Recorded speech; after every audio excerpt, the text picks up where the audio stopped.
Olá, vamos a mais um vídeo do canal Realidade Intocável e esse vídeo é de número 104 da série de estudos do livro de texto do 100, um curso em milagres.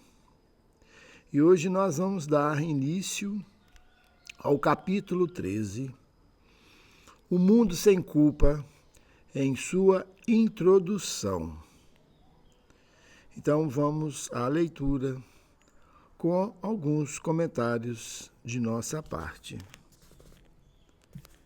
Se não te sentisses culpado, não poderias atacar, pois a condenação é a raiz do ataque. É o julgamento de uma mente por outra como indigna de amor e merecedora de punição. Mas é aí que está a divisão, pois a mente que julga se percebe separada da mente que está sendo julgada, acreditando que punindo a outra escapará da punição. Tudo isso não passa de uma tentativa delusória da mente de negar a si própria e de escapar à penalidade da negação. Não é uma tentativa de abandonar a negação, mas de ater-se a ela, pois é a culpa que obscurece o Pai para ti, e é a culpa que te tem levado à insanidade. Então, nós nos sentimos culpados. E o que seria a raiz dessa culpa? É quando nos julgamos separados de Deus. Essa é uma culpa inconsciente que nós temos. E a projetamos em nossos irmãos pela condenação. E isso é a raiz do ataque. Se eu me sinto culpado, eu julgo e condeno. Mas o que eu estou fazendo é me culpando, me auto-acusando e me auto-punindo. Mas como que o ego, ele tem uma camuflagem muito interessante, que é a projeção, eu coloco isso em meu irmão. Eu o acuso, eu o puno. E por não haver separação, como sempre falamos aqui, eu estou me autopunindo e me autocondenando. E aqui ele diz uma coisa interessante, que não está relacionada às pessoas entre si, mas à mente. Vamos lá. Pois a mente que julga se percebe separada da mente que está sendo julgada, acreditando que punindo a outra escapará da punição. Tudo isso não passa de uma tentativa delusória da mente de negar a si própria e escapar à penalidade da negação. A mente, cooptada pelo ego, acha que se eu punir o outro, ou, como ele coloca aqui, uma mente que pune a outra, que ela estará, vamos dizer assim, livre da sua autocondenação. Mas isso, como que ele diz aqui, é delusório, pois não há como escapar da penalidade dessa negação. Ele aqui diz, não é uma tentativa de abandonar a negação, mas de ater-se a ela, pois é a culpa que obscurece o Pai para ti, e a culpa que te tem levado à insanidade. A aceitação da culpa na mente do Filho de Deus foi o começo da separação, assim como a aceitação da expiação é o fim. O mundo que vês é o sistema delusório daqueles a quem a culpa enlouqueceu. Olha com cuidado para esse mundo e vais reconhecer que é assim, pois esse mundo é o símbolo da punição e todas as leis que parecem governá-lo são as leis da morte. As crianças vêm ao mundo através da dor e na dor.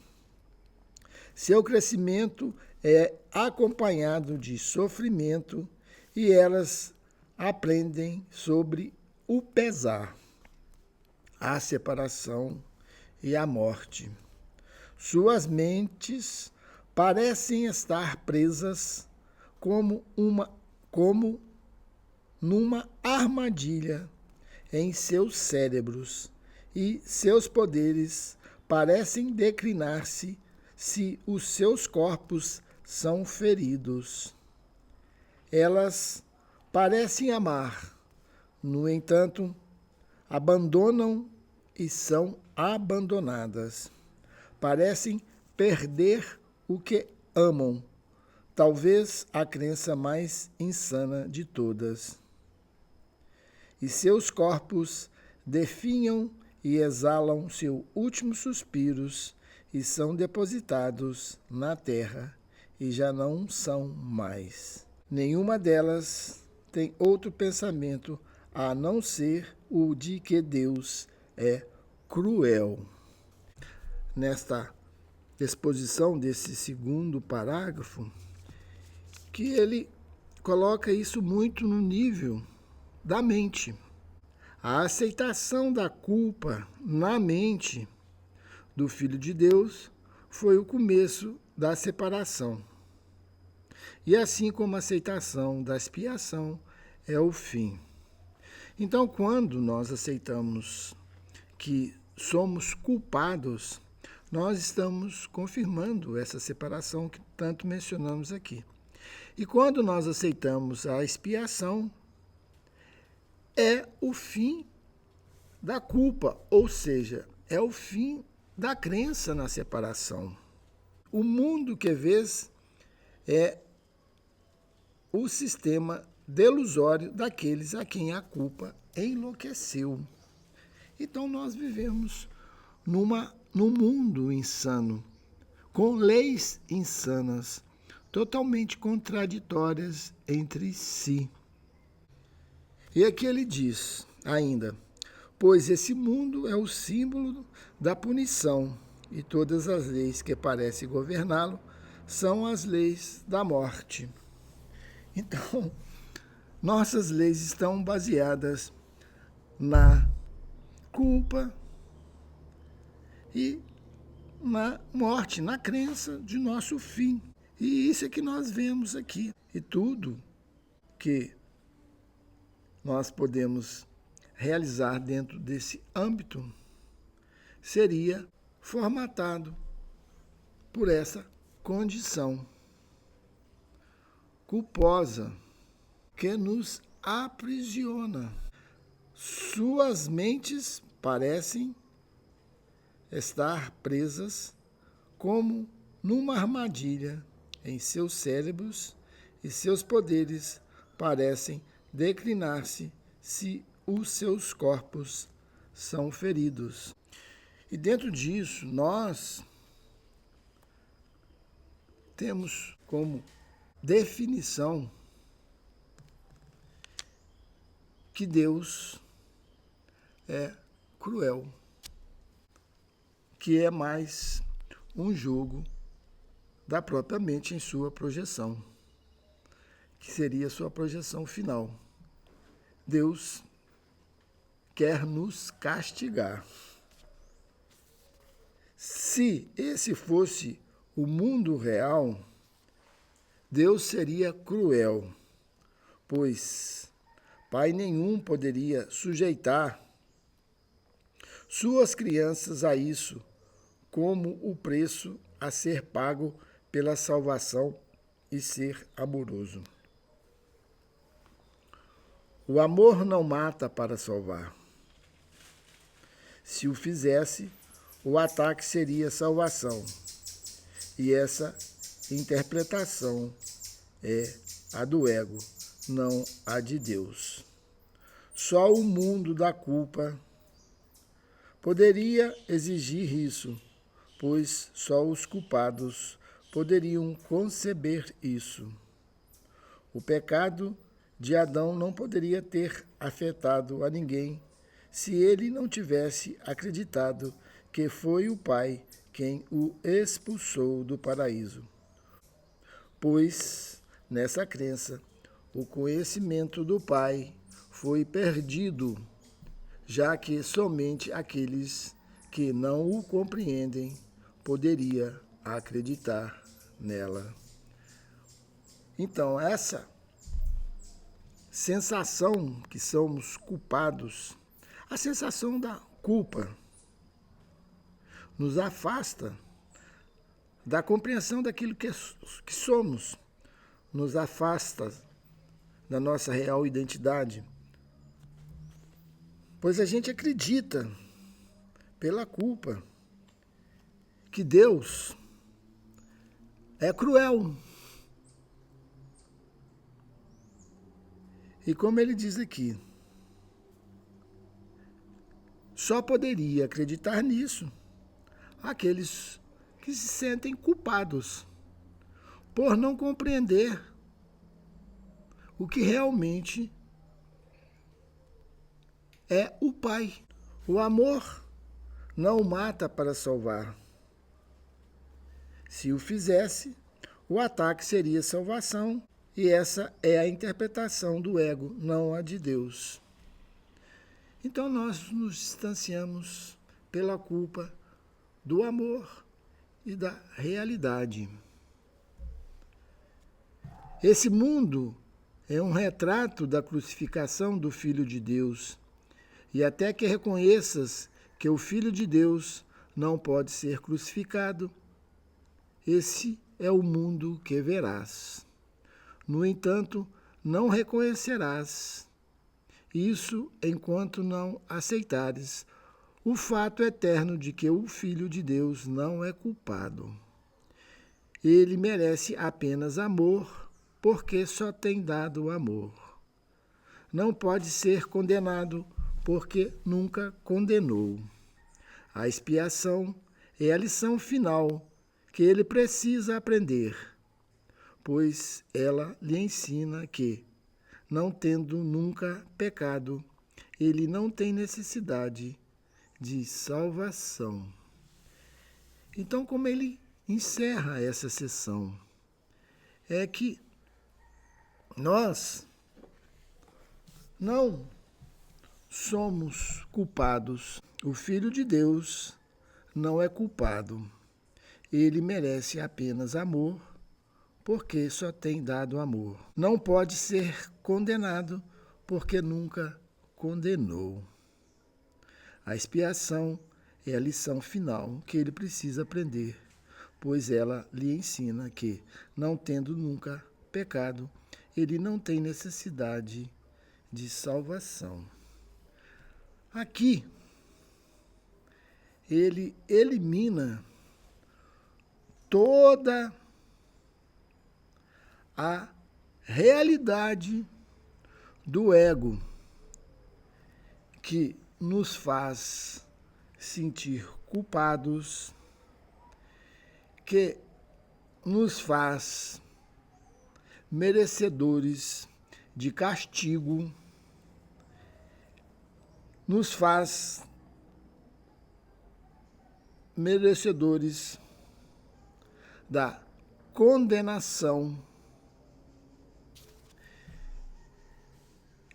e, por causa disso, merecemos morrer, ser condenado.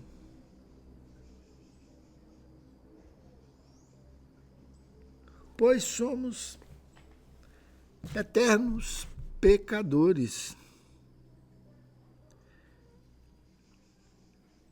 E é que ele elimina tudo isso. O Filho de Deus não é culpado. Ele merece apenas amor.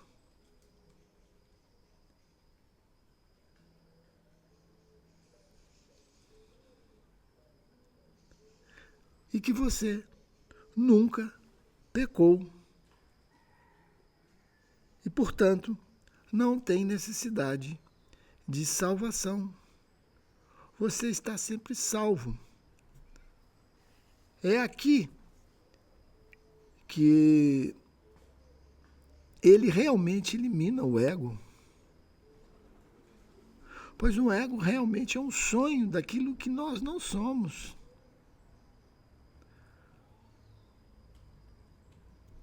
O que ele fala, que é Jesus, né, no ditado desses textos, o tempo todo, que nós somos inocentes, puros, em nossa origem, como espírito. Por isso que é realmente difícil do ego aceitar isso, pois a sua existência está toda baseada na sua corrupção mental, identificada com todo esse sistema de pensamentos baseados na culpa, que é baseado na separação. E pela expiação, a separação nunca aconteceu.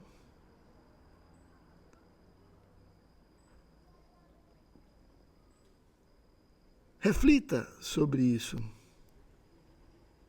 Por isso, nós sempre dizemos aqui que nós estamos vivendo um sonho neste mundo que, para a realidade do espírito, não aconteceu.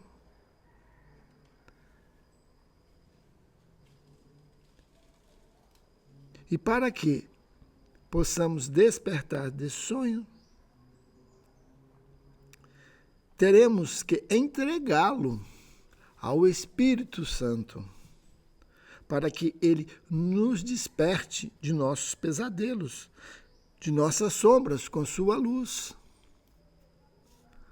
Mas, na arrogância do ego, ele quer isso, pois ele sabe que com a luz do Espírito, que é a sua sabedoria, que são informações reais, ele vai perder totalmente o poder que ele tem sobre a mente, ou a mente vai perder o poder que dá a ele,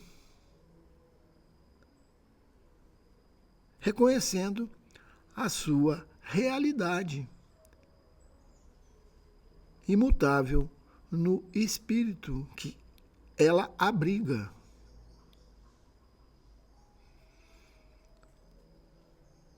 Aqui nós encerramos essa pequena introdução e no próximo vídeo estaremos entrando na seção 1, a inculpabilidade e a invulnerabilidade. Até um próximo vídeo. Gratidão a todos que nos escutaram até este presente instante. Até lá.